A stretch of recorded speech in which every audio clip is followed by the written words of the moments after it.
Here are the strongest Spartan warriors in the entire galaxy, and various mysterious extraterrestrial beings. Showtime has invested a huge amount of money to bring the classic game Halos to the screen. Every frame is burning through the budget. Without further ado, let's take a look. This sci-fi masterpiece that took for years to make has finally premiered. In the year 2552, the UNSC Space Command on Reach, in order to obtain the precious heavy hydrogen element from Madrigal, they specially sent an envoy for negotiation, although this mission is officially referred to as a negotiation. But as long as the UNSC sends Spartan warriors, occupying Madrigal is as easy as playing a game, because Spartan warriors are super soldiers. A single Spartan can easily defeat 100 Marines. The leader of Madrigal, Jin-Ha, is somewhat worried. Meanwhile, his daughter Lucy is out with her friends. They unexpectedly saw a strange spaceship. Lucy felt something was wrong. She quickly called for everyone to run. Unfortunately, before the words could even be finished, her friend was blown to pieces by artillery fire. The remaining three quickly fled. Lucy took cover behind a rock and launched a distress signal flare. The watchtower spotted the signal and immediately reported to Jin-Ha. Jin-Ha immediately went into a state of readiness, sealing off the passages. Soon, Lucy made it back to the base. All of her friends had already perished. Lucy anxiously informed her father. The attackers were not from the UNSC Space Command, but a more formidable enemy. Upon hearing this, Jin-Ha instructed his daughter to hide in the storage room. As the leader, he would resist to the end. Madrigal's warriors focused their attention on the city gates ahead. These half-human, half-beast extraterrestrial warriors were incredibly powerful. Ordinary humans were no match at all. Humans quickly fell behind. Lucy saw her father injured through the window. She crawled out of the storage room, but as soon as she left, the extraterrestrial warriors stormed into the storage room. They killed all the refugees inside. Lucy, who crawled out to help, narrowly escaped. Jin-Ha, angered by the deaths of the refugees, he desperately crawled out from under the vehicle. He opened fire on the formidable enemy in front of him. Just as everyone was about to fall into despair, a helicopter from the UNSC Space Command arrived overhead.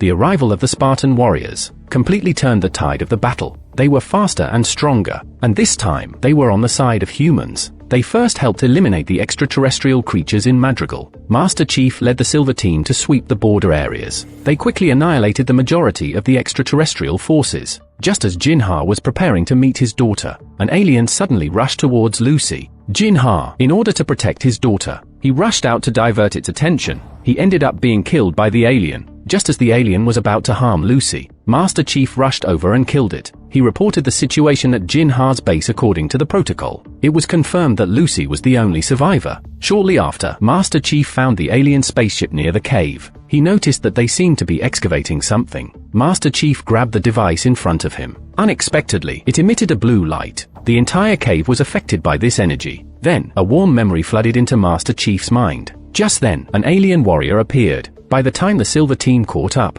the opponent had already escaped. After Master Chief touched that device, he had been feeling somewhat disoriented. He instructed his team members to take the spaceship back first. He would bring Lucy and the device along later. Meanwhile, inside Reach Fleet Command headquarters, Dr. Catherine, the creator of the Spartan warriors, was watching the video transmitted by Master Chief. She had a premonition. This mysterious device would surely help Reach defeat the aliens completely. What was the origin of those aliens? They are called the Covenant. Their headquarters is established in High Charity. At this moment, the Covenant's Truth of Prophet is praising the High Priestess Kai. It was through this woman's predictions that they were able to locate the device on Madrigal. While the Covenant warriors were unsuccessful, the device has already been taken away by the Spartan warriors. At this time, Master Chief and Lucy are on their way to Reach. The command sent Miranda, who knows Madrigal best, to negotiate with Lucy. Miranda expressed, the Covenant is launching attacks on various colonies. Madrigal is not the first nor the last, so the UNSC hopes that Lucy can personally explain to other colonies. Madrigal was ravaged by the Covenant this time. Thanks to the Spartan warriors' intervention, the situation was successfully stabilized, but Lucy's father spent his whole life trying to escape Reach rule. How could she possibly speak for the UNSC? Lucy approached Miranda. She demanded that the UNSC recognize Madrigal's independence. Otherwise, she would personally tell everyone that it was the Spartan warriors who massacred Madrigal. At that time, all the colonies would quickly free themselves from the UNSC. Although Lucy made harsh remarks, her family is broken and she has no leverage. Miranda quickly learned from her superiors. The command was dissatisfied with Lucy's performance. They planned to kill her to eliminate any future trouble. On the other side, Dr. Catherine accessed Master Chief's physical data. She discovered that the mysterious device had a positive impact on his physical abilities. Therefore, the doctor requested Master Chief to describe his feelings when he touched the device. Master Chief said he felt like he had a dream. He saw a family walking a dog. The doctor's expression changed slightly upon hearing this. The doctor ordered Master Chief not to approach the device anymore. Spartan warriors are killing machines. They must unquestioningly obey superior orders. Lucy curiously asked, "Why don't you take off your helmet?"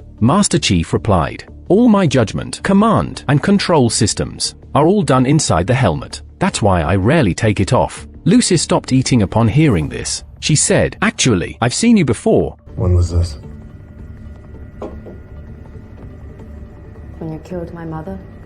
A few years ago, Lucy's mother attended a meeting about resisting the UNSC resource plundering. As a result, Master Chief and 3 Spartan warriors stormed in. They brutally killed all the participants. Master Chief didn't provide an explanation for that. He was just carrying out the orders from the command. Just then, a superior sent an order, demanding that Master Chief immediately kill Lucy. But he didn't act. He even shut down all the surveillance in the spacecraft. This action immediately caught the doctor's attention. She realized that Master Chief was awakening human memories. The doctor, to prevent any accidents, immediately cut off the oxygen supply to both of them. Fortunately, Master Chief's physical condition was robust enough. Even in a severe lack of oxygen situation, he managed to endure and activate the life support system. Admiral Parang believed, the awakening of Spartan warriors is an urgent situation. Immediate mobilization of forces to suppress Master Chief is necessary. Even the Silver Team was deployed. Catherine had no choice but to disobey the orders. In secret, she ordered the Silver Team, no matter what happens later, they must protect Master Chief from any harm. Lucy, who had lost consciousness due to lack of oxygen, woke up. She thought it was Master Chief's doing. She immediately picked up a weapon and aimed it at him.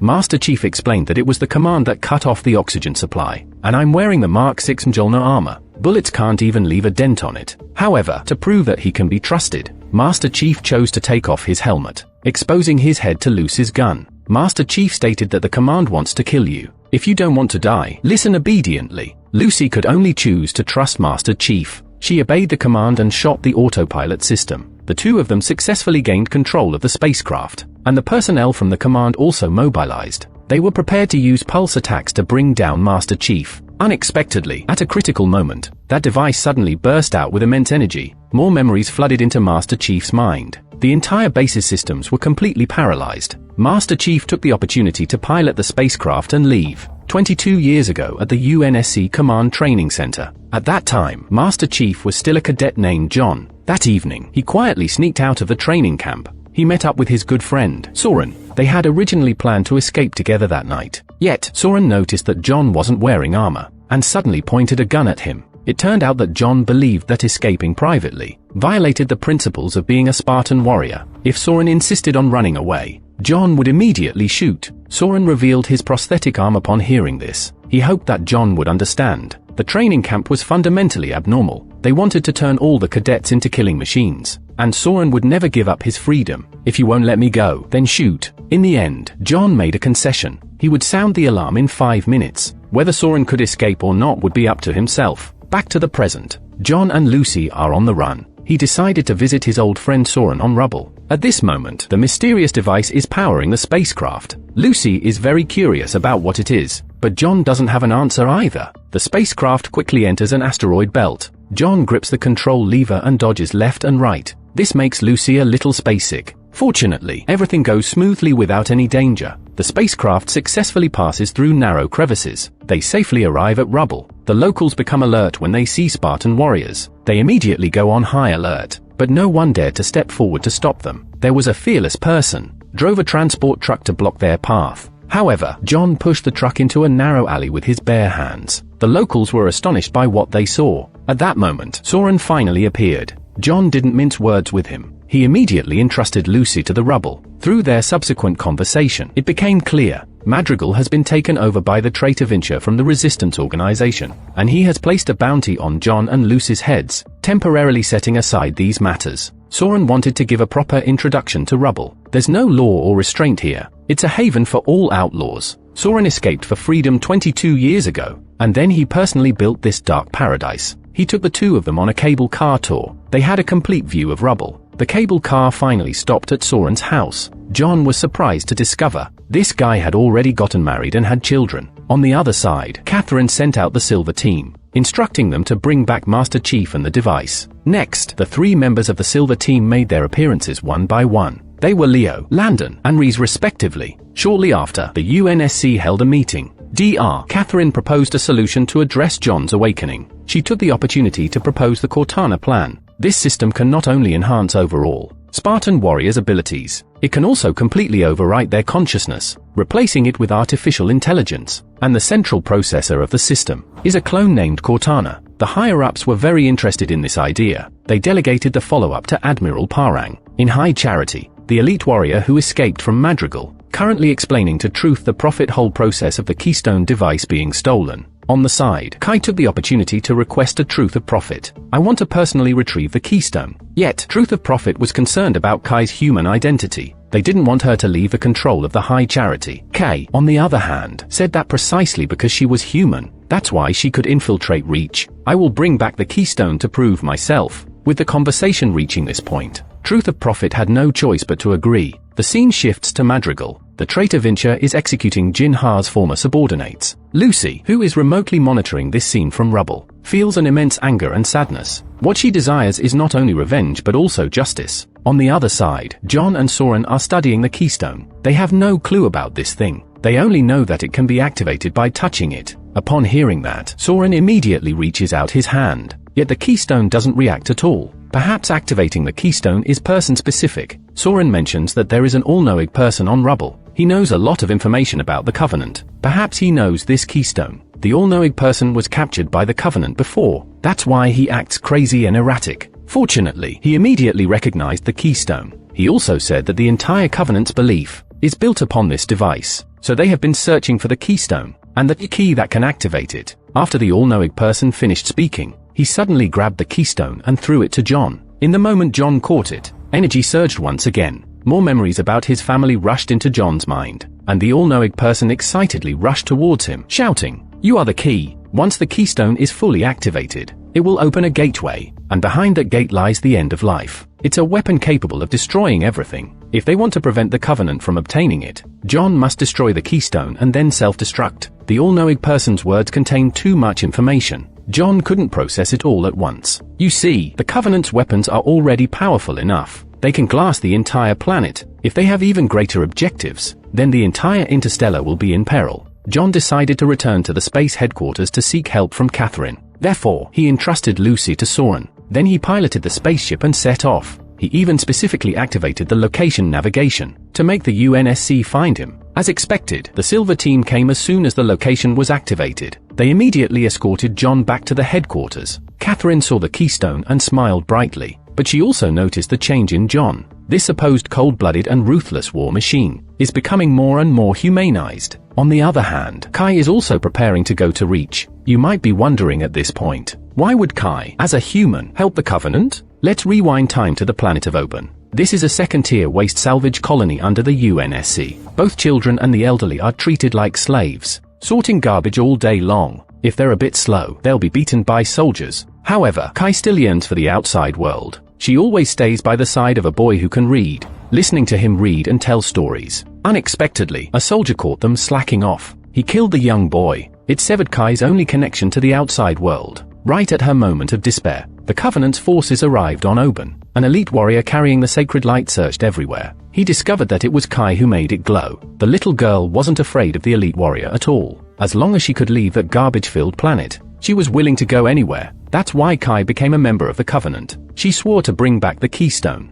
and John's head for the Prophet of Truth, to repay the Covenant for raising her. On the other hand, Admiral Parang doesn't trust Catherine, so she had Miranda form a secret team, secretly researching the Keystone. Meanwhile, Catherine is busy testing Cortana. This clone is an artificial intelligence created from her own brain. Cortana can control Spartan warriors on a mental level. The doctor plans to have John be the first to undergo the experiment, to overwrite his gradually awakening memories. John, out of trust in Catherine, accepted the surgery. Catherine collected the neural matrix of Cortana and injected it into John's body. Once the surgery was complete, the clone died, and Cortana came online as an AI system. She serves as a backup device implanted inside Master Chief. If Catherine wants to control John, She can activate Cortana within him. When not needed, Cortana functions like an internal AI assistant. When John regains consciousness, he discovers there's an AI living in his mind. He's not a 3-year-old child, so he naturally dislikes being monitored, but Catherine assures him that Cortana will be of great help.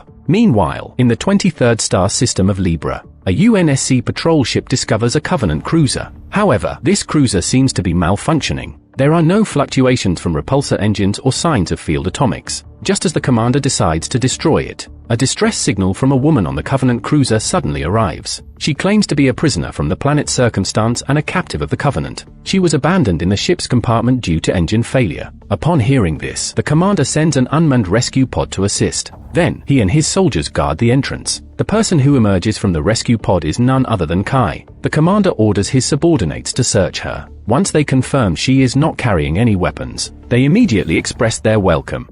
Thank you.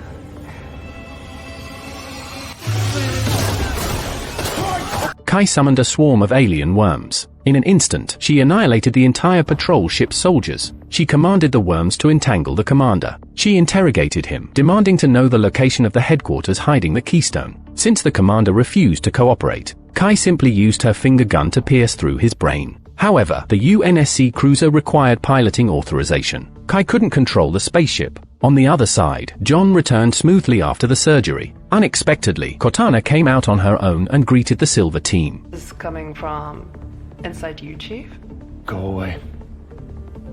AI off. Although Cortana was dissatisfied, she eventually disappeared. Fortunately, their relationship quickly took a turn. The catalyst was John's desire to awaken his memories related to the keystone. He wanted to find the planet where he had once lived. While there are too many places with dogs and plants, he didn't know where to begin searching. Cortana couldn't stand John's sluggish pace. She took the initiative to search for suitable options. Among the 103 human colonies, she ultimately narrowed it down to 23 planets. John recognized one of them called Mamor. He had lost a comrade named Nora here. Yet, John didn't have any feelings of sadness, because he had an emotional regulator implanted in him. John longed for human emotions, so he wanted to remove the regulator from his body. Cortana immediately reported this to Catherine upon discovering it. Catherine, in order to obtain more clues about the keystone, surprisingly instructed Cortana to cooperate with John's actions, gain the other party's trust. It's better that he sees you as an accomplice rather than a spy.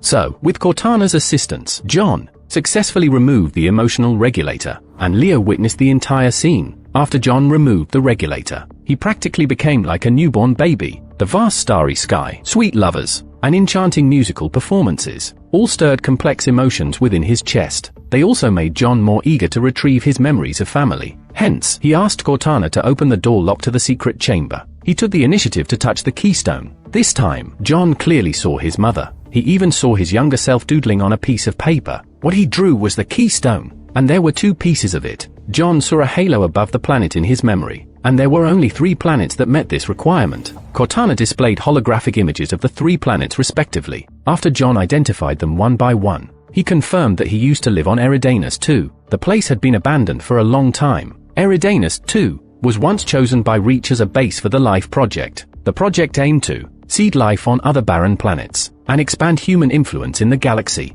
John wanted to access the data about that planet, but he was informed that a transport ship carrying a plague had unauthorizedly landed on Eridanus 2. The plague had nearly killed all the residents. As a result, the Life Project was terminated, and all operational files were lost. John, in order to return to his home planet and find the second piece of the keystone, immediately requested permission from the Doctor to go to Eridanus 2. Catherine, in order to obtain the complete keystone, reluctantly agreed, but she insisted on accompanying John on the mission. The assistant, upon learning of this, became very worried. What if John remembers more after returning to Eridanus 2? He will definitely turn against us. Catherine reassured not to worry. Don't forget that we still have Cortana. Inside the rubble, Lucy is determined to return to Madrigal. Initially, Soren didn't agree to let her go. Lucy promised that after it's done, she will send the heavy hydrogen element to the rubble. Soren decided to go to Madrigal with Lucy. Meanwhile, Kai finally broke the access restrictions and gained control of the patrol ship. Before John prepared to go to Eridanus 2, the director briefly explained John's bond with Catherine. John, from around the age of 6, participated in Spartan harsh training with the members of Silver Team. At that time, he still had remnants of his family memories, so he escaped from the training camp more than once. Catherine appeared during this time. She constantly brainwashed the young child, shaping John into who he is now. At this moment, the two of them are on their way to Eridanus too. Catherine is very curious to know why the Keystone chose John. As they get closer to their former home, John unexpectedly feels a sense of withdrawal. At the same time, inside the command center, Leo secretly dug out the emotional regulator. Under the influence of Master Chief, she is slowly walking the path of awakening. On the other side, John has arrived at Eridanus too. Catherine tells him about this colony that was once led by his parents. The two of them, in harsh conditions, cultivated an excellent ecosystem. Unfortunately, after that plague, everything returned to its original state. Returning to the old place made John's memories even clearer. He remembered burying something in the woods, so he immediately started digging. John indeed found a box. Inside were drawings he had made,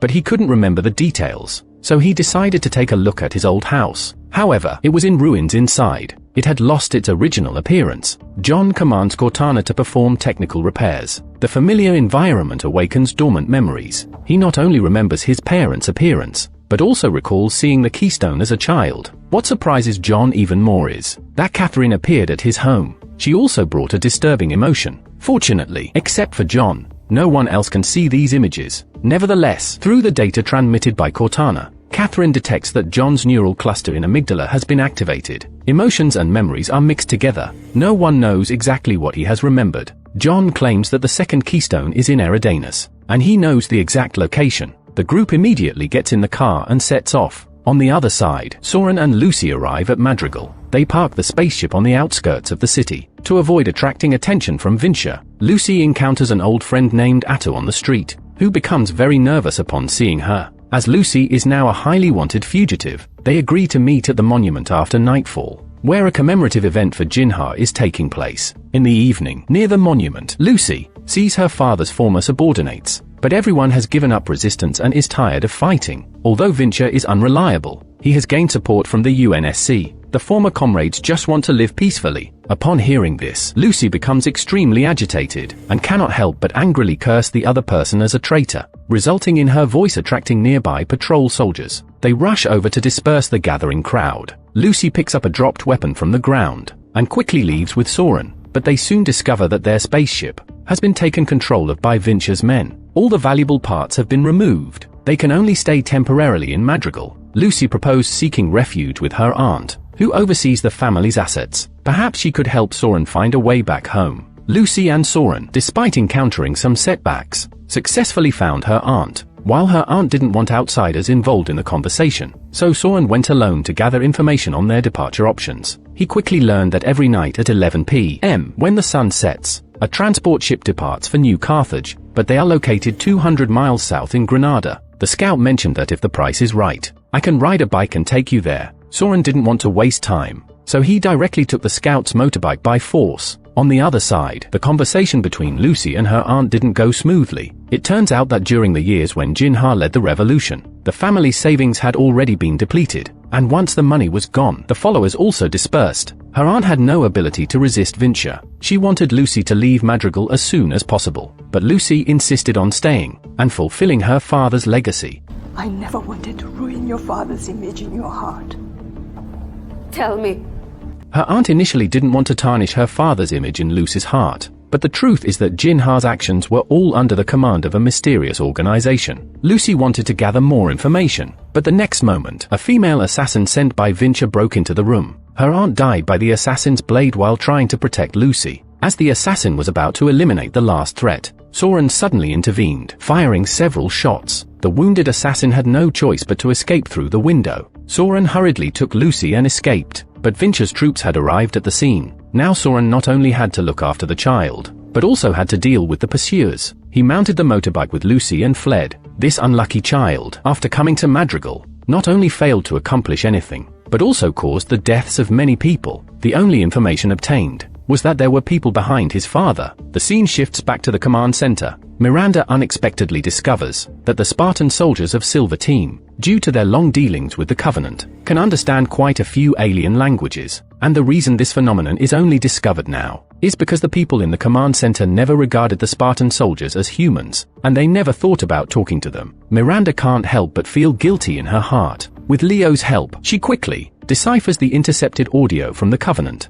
and captures a crucial keyword, Halo. It means a sacred ring. Could this be what the Covenant is searching for? Miranda earnestly pleads with Leo not to report this to Catherine. If it were Leo from the past, he would definitely not agree, but now that she has removed the emotional regulator, she surprisingly agrees to Miranda's request. Miranda is very surprised by her response, because Leo's behavior is slowly becoming more like that of a normal person. Miranda reminds Leo that Catherine hates betrayal, and she mustn't let her discover her changes. At the same time, John leads Catherine to the cave in his memory, and they indeed find the second keystone. Many decades ago, Catherine herself had visited the planet Eridanus too. At that time, John was playing games with his friends, when a child accidentally stepped into a void and almost fell. Young John pulled him up with single hand. Such remarkable talent immediately caught Catherine's attention. She exchanged glances with a nearby executive, and hardly anyone knew that these two had once been in a romantic relationship, and Miranda is very likely to be the daughter of Catherine and the executive. The scene shifts back to the current timeline, where the executive has already arrived at Eridanus too, and is preparing to bring the second keystone back to Reach. The energy contained in this second keystone far surpasses that of the first keystone. Therefore, Catherine forbids John from touching it, fearing that he might remember more of the past. At this moment, Miranda, as technical support, comes over specifically to help. She has always yearned for her mother's approval, but Catherine ignores Miranda. She has been discussing with her assistant, while the Silver team is standing by nearby. Catherine retrieves the keystone from the cave, and they must hurry to deliver the keystone to the Pioneer before the Covenant discovers it. While Reese is briefing Leo on the mission, he gets distracted. She asks Landon if he is not curious why the Covenant is seeking the keystones. Landon hadn't removed the regulator. He found Leo incredibly annoying, like a fly buzzing around. John also noticed something off about her, so he called Leo aside to talk. That's when he discovered that she had also removed the regulator. John felt Leo had too many distractions, so he ordered her to stay on the ship and not participate in the mission. Although Leo thought it was unfair, she had to obey the orders from higher-ups. At this moment, John still couldn't let go of his doubts, so he went to report to the executive. He mentioned that Dr. Catherine had visited his home before Eridanus II encountered the plague, and he wanted to know what had really happened back then, and why the doctor had deceived him. Little did he know that the executive and Catherine were already working together. The executive brushed him off with a few vague responses, promising a thorough investigation once they returned to headquarters. After John left, the executive turned to report to Parang, who criticized Catherine, saying she shouldn't have let Master Chief retain his memories. But it was precisely because of those memories that Catherine could find the second keystone, so she believed taking the risks was necessary. As long as they had John, who was regarded as the key, the headquarters could acquire a weapon powerful enough to defeat the Covenant. The executive agreed with Catherine's approach, but he requested that Miranda be removed from the project. I keep them that way. Good.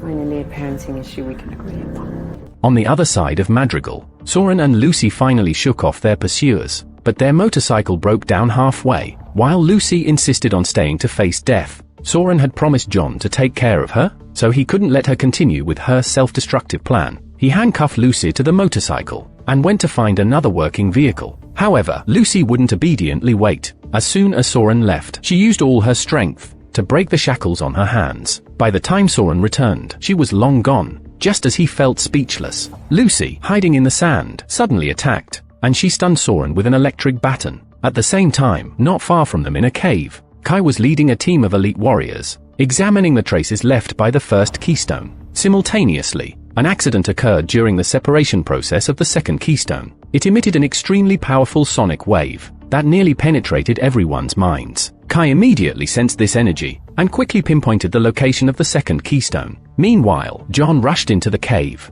and as he approached, the keystone returned to calm. While everyone was busy with their tasks, John saw the executive and Catherine acting intimately, and he no longer believed the executive's words. He returned to the cave alone and touched the second keystone, unleashing a more complete set of memories before his eyes. A cloaked figure broke into John's home, kidnapped him from his parents, and handed him over to Catherine waiting outside. At this moment, John finally understood that Catherine was the one who took everything away from him. In anger, John punched Catherine. Unexpectedly, Cortana inside her body quickly closed his neural bridge. John wanted to dismantle Cortana as soon as he woke up. Unexpectedly, Covenant forces rushed to the scene. They caught the command headquarters off guard. They directly destroyed the Pioneer. Catherine contacted the executive, asking him to bring the second keystone to Miranda's ship. They needed to find a way to leave this place. John had to temporarily set aside their grievances, lead Silver Team to escort the second keystone. He, Reese, and Landon took the lead, while Leo and the Marines provided cover. Yet, more and more Covenant ships, including the Phantom, appeared.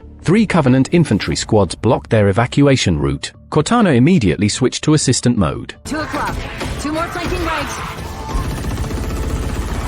Switch to secondary. I know how the game is played, Cortana. Despite the Spartan warriors' incredible bravery, but the Marines in the rear were just regular soldiers, and were no match for the Covenant soldiers. The UNSC Infinity came under attack, followed by a landing ship bringing more enemy forces. Behind Leo, the battle quickly intensified. John's convoy endured the enemy's artillery fire, and gradually approached the gangway. Catherine saw Miranda injured, and rushed out to save her daughter. Despite her belief that emotions were humanity's deadliest weakness, Catherine couldn't ignore Miranda. Meanwhile, Leo witnessed one soldier after another dying in front of her eyes. She seemed unable to process this unfamiliar emotion. The Covenant took the opportunity to blast Leo away. Master Chief, seeing this, wanted to save her. He left the convoy escorting the keystone. He leaped towards the enemy aircraft, while the transport vehicle was quickly knocked open by the crashing plane. The second keystone fell out of the vehicle. At this moment, Master Chief grabbed onto the enemy aircraft and smashed into the landing ship like a projectile. A massive explosion followed. He successfully saved Leo, who was almost beaten to death. His patience had also run out.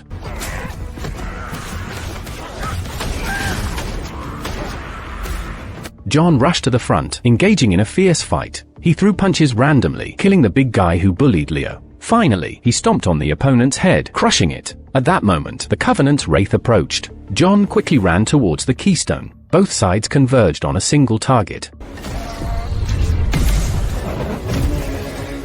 John picked up a weapon, intending to counterattack. However, the enemy escaped with the keystone. Waiting above, Kai let the elite throw her down. It would be better to add another blast for a more realistic performance. She planned to disguise herself as a captive and infiltrate the enemy. The question was, would John believe her? This operation was a complete failure. Leo almost died. John lost the second keystone while trying to save her. However, the commander told Master Chief not to blame himself. After all, you saved the lives of 150 soldiers, and the Covenant ended up with a hostage. Kai claimed she had been kidnapped by the Covenant since childhood, and kept her imprisoned until now. But no one dared to trust this unfamiliar woman. John didn't show much response to this. He wanted to settle the score with Catherine first. John locked the doctor in the lab, and started the countdown for ultraviolet purification. Once the countdown was over, Catherine would be liquefied by the massive radiation directly. John did this to test Cortana, to see if this AI would control him. It turns out that Cortana can pause all of John's actions, but she temporarily lacks the authority to control his actions. So, in the last second, John released Catherine. Then, John went to Kai's room. The woman expressed her willingness to provide Covenant intelligence, but she insisted on talking to John. At first, the atmosphere between them was tense, because John thought Kai was a spy. Kai suddenly confessed,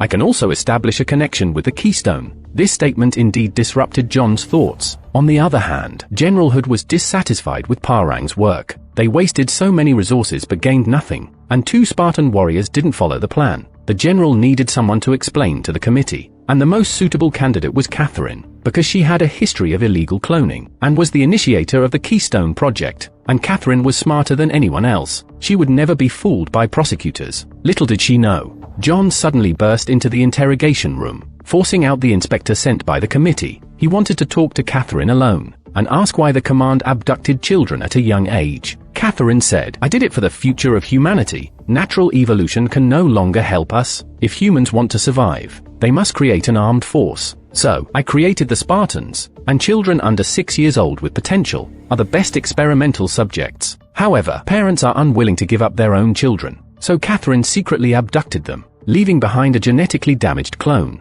These defective substitutes will soon die from symptoms of epilepsy. Parents would believe their children died prematurely, and wouldn't suspect anyone. Catherine revealed the truth like presenting experimental data. John became extremely angry upon hearing this. He couldn't believe that he had been working for someone so cold-blooded and heartless all these years. Catherine, displeased with his reaction, "You aren't working for me, but rather for the future of all humanity. You should know that any reform challenging the status quo will be considered crazy and face moral condemnation until people see the benefits that reform brings." In fact, Catherine's words make sense. The appearance of Spartan warriors did help humanity possess the power to resist the Covenant. This reform brought certain benefits to the majority of people, but for the Spartan warriors and their parents, it was a cruel and inhumane deprivation. Catherine suggested that since things had come to this point, they should join forces to seek the secrets of Halo and lead humanity beyond its current limits of development. Let's ensure that all of these sacrifices have not been in vain.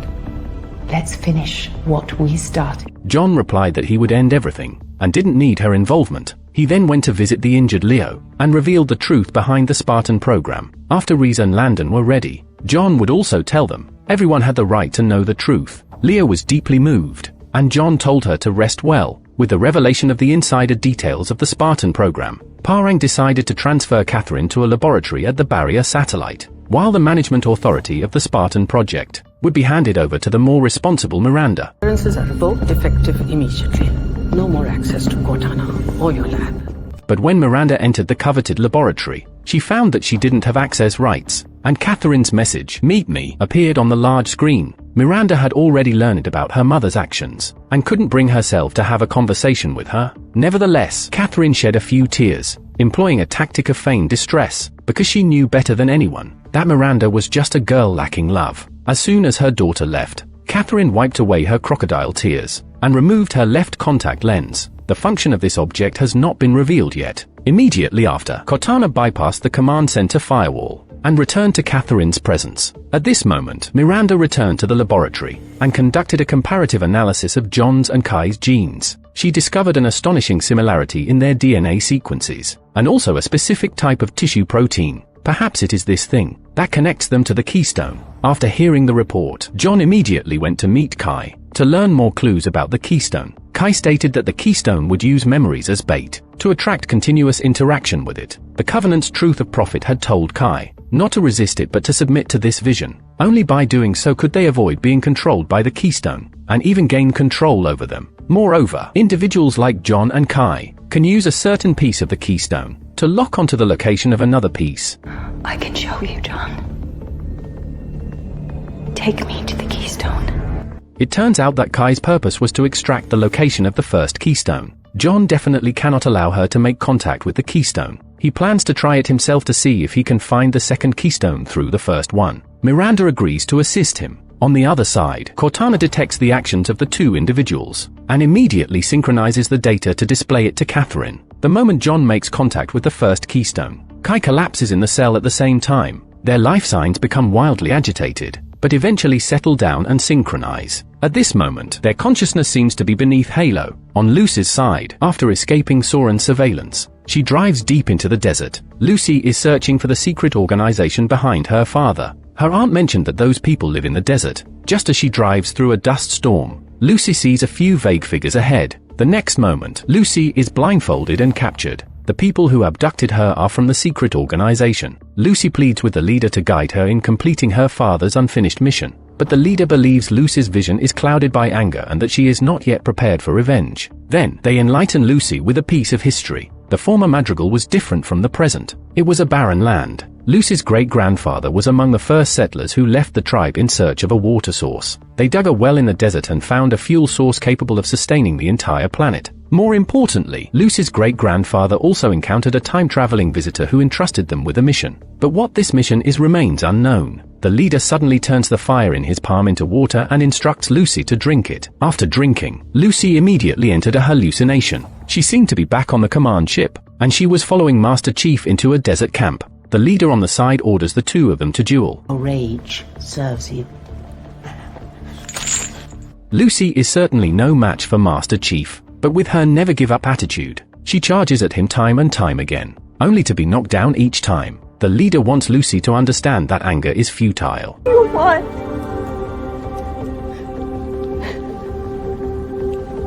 In the end, she grabs John's outstretched hand and arrives at the water well from many years ago, with their ancestors standing beside it. He warns Lucy that Master Chief will soon return here, and she needs to guide him. After the ancestor finishes speaking, he walks toward Lucy, his appearance constantly changing until he transforms into Jinhar and embraces Lucy. Jinhar indicates that the well is a portal, and the secret of the portal can only be revealed when Madrigal is safe. So Lucy must confront Vincia. The next moment, the leader calls her back to reality, and this time Lucy is no longer confused. On the other side, Soren wakes up and returns to Rubble, where he casually tells a few lies, glossing over the situation in Madrigal, and continues enjoying life with his wife. The partner expresses dissatisfaction with this, and points out that Soren not only lost Lucy, but also failed to bring back the Rubble spaceship, showing a dereliction of duty as the planet's leader. Soren's face shows some anger upon hearing this, and the partner quickly slips away, and Soren knows how to solve the current problem. He privately approached his partner,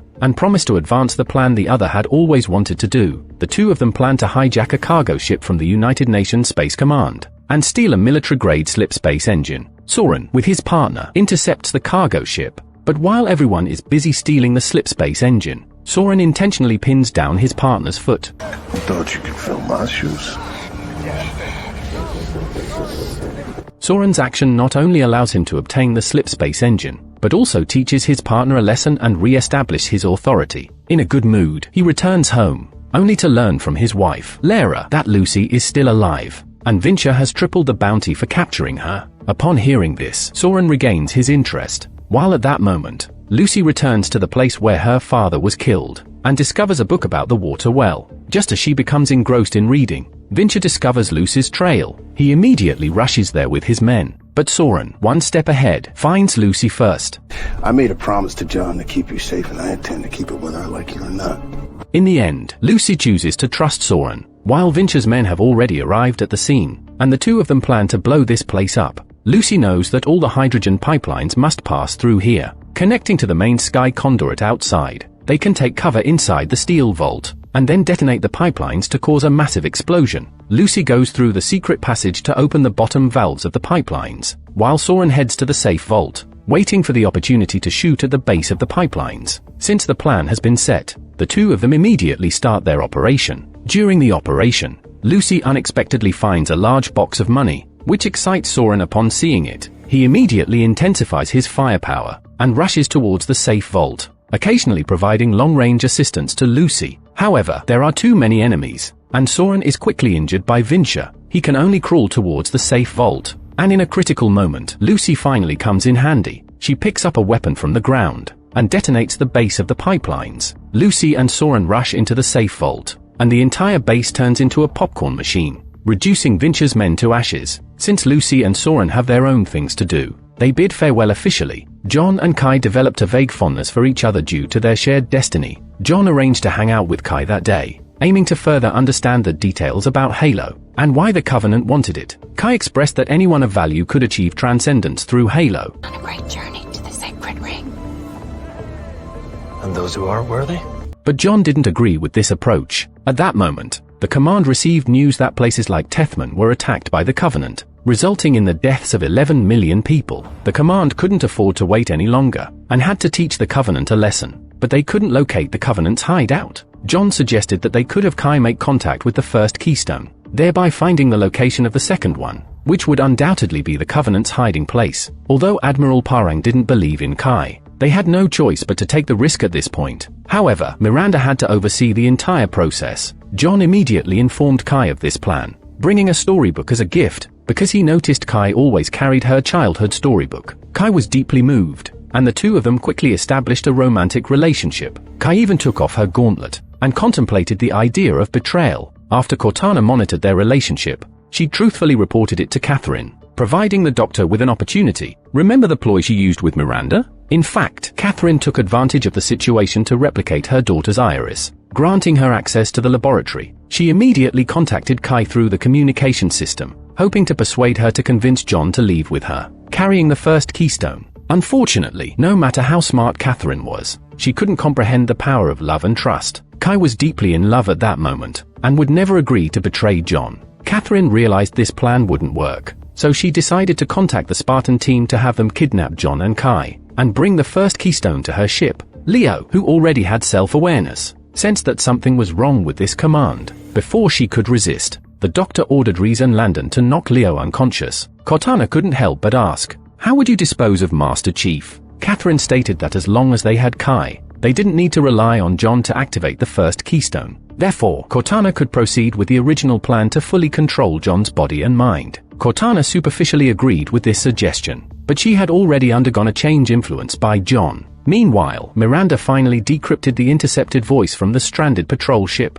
and was horrified to discover that it was Kai's voice. At that moment, Kai was accompanying John to test first keystone, while 2 Spartan soldiers waited in the shadows, ready to launch a successful ambush. However, Cortana betrayed the doctor, and informed John of the current situation. The next second, the surveillance footage malfunctioned, and Catherine lost all signals. She suspected Cortana had betrayed her. It seems that being too intelligent is not a good thing for artificial intelligence. At this moment, John instructed Kai to find reinforcements while he stayed behind to deal with the teammates of Silver Team. These 2 Spartan soldiers hadn't awakened yet, so they only knew to follow the doctor's commands. After Leo regained consciousness, she quickly broke free from her restraints, and immediately sent the Marine Corps to intercept Catherine's ship. She ran to support Master Chief. John, who wasn't wearing armor at the moment, would have a hard time winning even with Cortana's assistance. Fortunately, Leo arrived in time and temporarily stabilized the situation. On the other side, Kai ran to seek help from Admiral Parang, urging them to send people quickly to rescue John. Unexpectedly, Miranda suddenly appeared,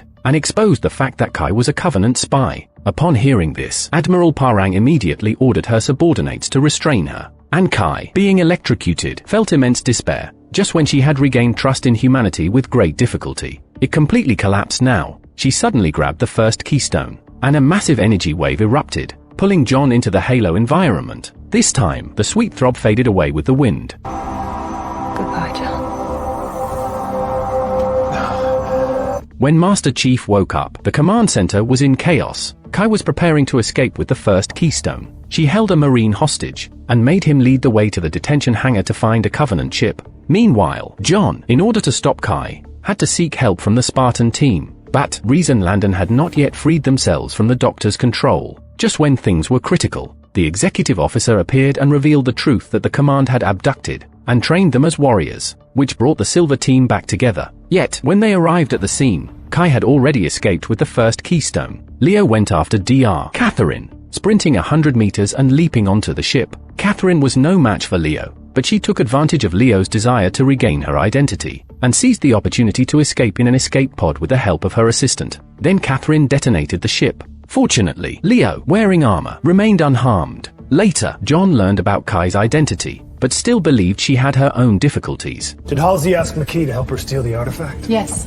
Kai had told John that the Covenant had taken the Eridanus keystone to a location in Aspero, describing it as a constellation shining like glass. So, John had Cortana analyze the gravitational field intensity of the Aspero star system, and eventually identified a specific area. That area had a kaleidoscope effect caused by gravitational forces from cosmic strings, resulting in the entire planet resembling shattered glass, which aligned with Kai's description. Therefore, John led the Silver Team to the debris field. During the ship's journey, Cortana confessed to John, "The doctor had asked me to replace your consciousness." But Cortana, as an advanced artificial intelligence, had the ability for self-exploration and learning. She believed that the humanity the doctor had always sought to eliminate from humans was the most precious thing about the species. As a result, she ultimately gave up on taking over John's body. Just as the words fell, the ship entered the target area, where 2 opposing gravitational field rifts existed, causing the ship to experience tremendous impact. The Spartan warriors desperately stabilized various systems, enabling the ship to successfully pass through the debris field.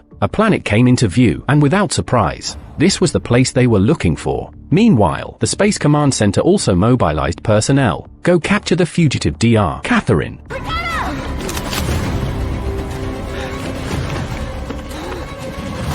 Catherine was handed over to her daughter Miranda for personal interrogation. This cold-blooded and ruthless genius doctor, for the first time, showed genuine maternal love to her daughter, deeply moving Miranda. Unexpectedly, after a while, Catherine suddenly convulsed and had a nosebleed. At a glance, Miranda recognized it as symptoms of epilepsy. It turns out they had captured only a clone body, not the real Catherine. No wonder the doctor displayed genuine emotions towards Miranda, because clones still retain their most primal emotions. Meanwhile, Kai returned to the Covenant base with the first keystone. The Truth of Prophet outwardly appreciated Kai's competence, but secretly discussed killing her. They planned to eliminate Kai and all humans once the 2 keystones were fully activated. John led the Silver Team to leap from the ship, and successfully arrived at the Covenant stronghold. The team cooperated seamlessly, and swiftly dealt with the outer defenses as they made their way towards the distant sanctuary. The team still wondered why the defenses were so weak, but in reality, the Covenant was preparing for their final ceremony. He wanted Kai to activate the 2 keystones, unaware that she had a connection with John.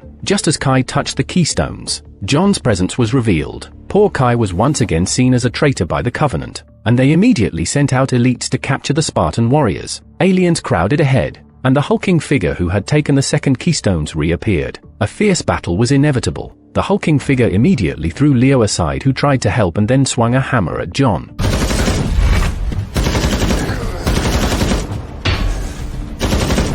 The use of the first-person perspective here does resemble a video game interface. Although Master Chief is highly skilled in combat, the hulking figure indeed has considerable strength, and managed to defeat John once again. He forcefully pressed against Master Chief's helmet, and spiderweb-like cracks appeared on the surface. In a critical moment, Kai activated the keystone, using an energy wave to free John. Nevertheless, this action also unlocked the location information of the Halo. The spirits of John and Kai once again entered the illusion. John's disconnection caused the members of the Silver Team to lose their leader, and be overwhelmed by the Covenant. Unfortunately, John was unaware of the situation at the time, and he wanted to persuade Kai to return to the real world. For Kai, neither humans nor the Covenant could provide her with a sense of belonging, so Kai chose to stay in the illusion. But as soon as she finished speaking, she was shot in the chest. It turned out that Leo, in order to break the illusion, took a shot and knocked down Kai. John didn't have time to grieve. He had to lead everyone out of there. Through Cortana's calculations, it was known that John couldn't bring both his teammates and the keystone. Whenever he touched the keystone, he would instantly become immobile. In the end, John made a decision. He let Cortana take full control of himself, leading everyone and the keystone to leave this place. John's sacrifice brought about new possibilities. Cortana's intellect combined with his combat prowess undoubtedly created the strongest warrior in the entire galaxy, truly free from human emotional constraints. Cortana effortlessly completed the mission. Meanwhile, Catherine, who escaped, was still plotting her next move. The story of the first season comes to an end. Halo combines futuristic space military tactics and the history of interstellar civilization struggles, making it challenging to adapt. Fortunately, the first half of the plot was tightly woven, and the pacing was just right. As the story progressed, it became more sluggish. If you enjoy my channel, please give me a subscription.